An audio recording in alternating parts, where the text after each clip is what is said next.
Let me begin by saying to you, first and foremost, that we've used this passage of Scripture to talk about talents, meaning abilities, and what kind of talents do people have. And that's all well and good and not necessarily too far from the original intent. But I just want to say right up front that a talent in the ancient world was a measure of weight. And so the talent that is being referred to in this passage this morning is a talent of either gold or silver or copper. And I want you to know that scholars who have studied this from the ancient times and the perspectives of the people believe that even if it was the least of the three precious metals, a talent would be equal to the annual salary of the average person working in the Palestine. So when he gives 5 talents, he gives them a volume of value equal to 5 years of salary. It was not a small thing. Even the one that got 1 talent was a large amount. I want to say right up front that this is not a parable about capitalism. God save us from that. What do you believe that the master of the universe has invested in you? All of us today in this place, regardless of whether we're still actively employed in a workplace, or we're retired, or we're too young to work, wherever we are taking an account of what it is that you feel like that God has blessed you with. What has God entrusted to you for you to do something with? Some people feel a little bit envious because there are people who have multiple talents. You know, you say, well, just not fair. Some people have 5 and 6 talents and I only have 1. There are 3 things I want to just very quickly point to in this parable. First of all, the master entrusts responsibility to his servants. God does not give you that ability or that gift for you just to say, okay, I got it, so what? God expects you to do something with it. Secondly, if you are responsible and if you do something with what God has entrusted to you, the reward is that you will be given more to do with. The third thing about this parable is that irresponsibility and laziness are inexcusable. The one who buried his talent did so because he was afraid of failure. Have you ever failed at anything? It's not pleasant. You can't predict the future. You can't always predict the circumstances. You do your homework, you make a plan, and then you implement it.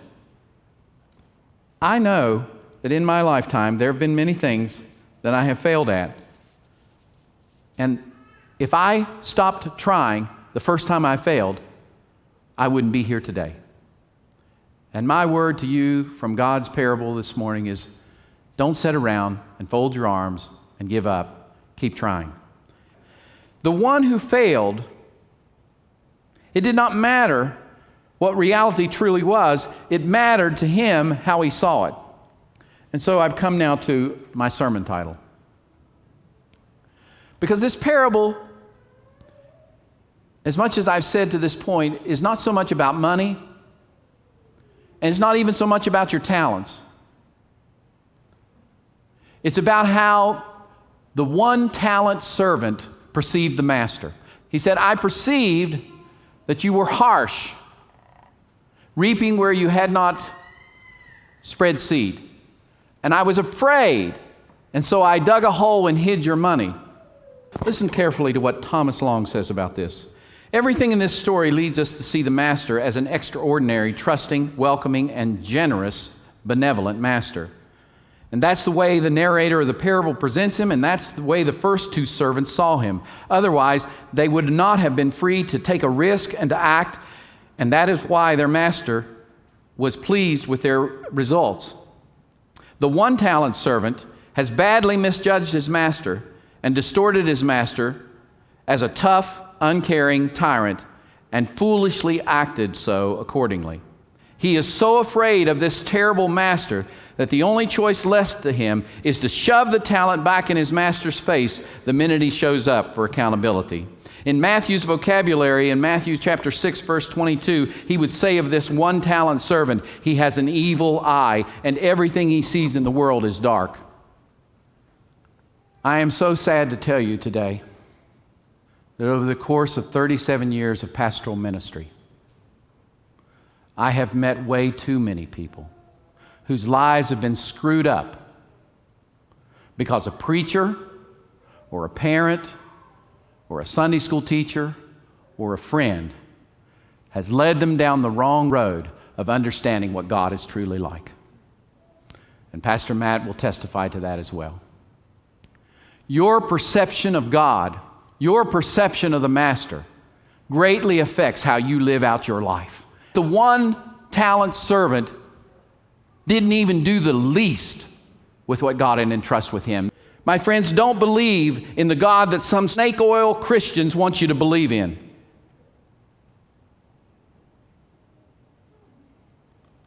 Believe in the God that you have encountered in the person of Jesus Christ, the way, the truth, and the life. Here are three concluding implications. Number one, for the world. The implication of this parable for the world is continue to believe in the possibility of good in spite of all the evil around you. The implication for the church is don't give up on the church. Jesus founded the church, and he said we should continue to believe in it. And thirdly, and most of all, for you and me, don't stop helping people in the world. Don't give up. Don't be lazy. Don't sit around with your hands folded and twiddle your thumbs. My friends, do something. Do something to make this world a better place.